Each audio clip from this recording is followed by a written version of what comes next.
Well, Tony Fauci is now a figure of religious veneration to the kind of Americans who think Starbucks makes good coffee. So it makes sense, as a god striding the earth, that Tony Fauci has his very own hagiographic film. And he does. It features interviews with Bono, Susan Rice, Bill Gates, and some of the rest of the worst people in the world. But the best part of the documentary, needless to say, comes from Tony Fauci himself, who is, not surprisingly, the world's greatest fan of Tony Fauci.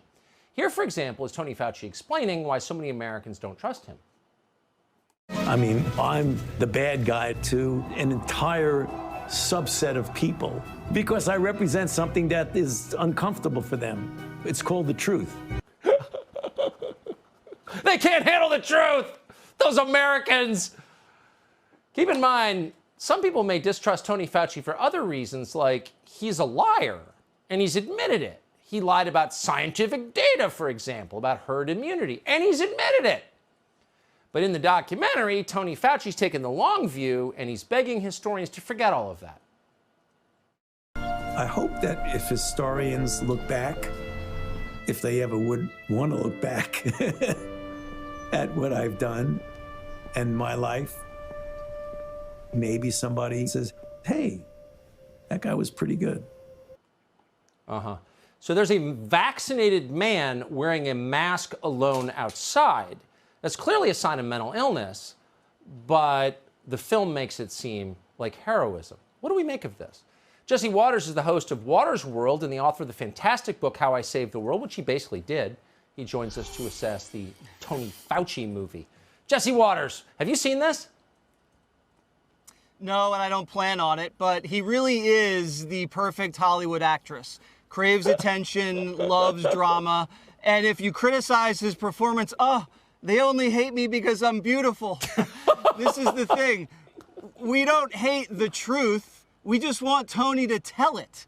And we trust the science. We just don't trust that scientist because, Tucker, this is the same guy that funded the risky research in that sloppy lab that sprung this pandemic.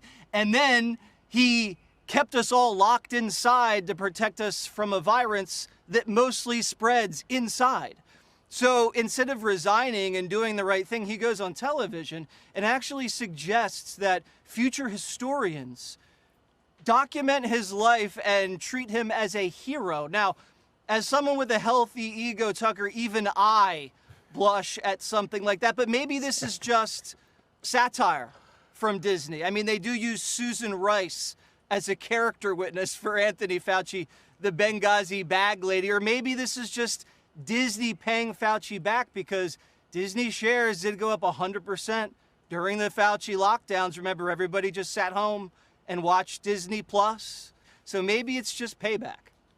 But what about the filmmakers? I mean, if you're interviewing the guy who helped create COVID-19, lied about it, got caught, funded these Frankenstein experiments that wrecked the United States, wouldn't you feel obligated to ask him about it?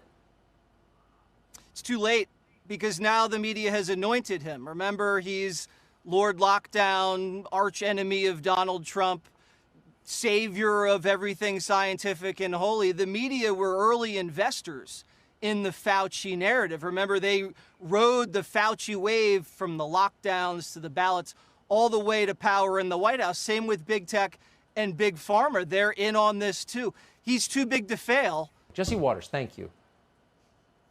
Thank you.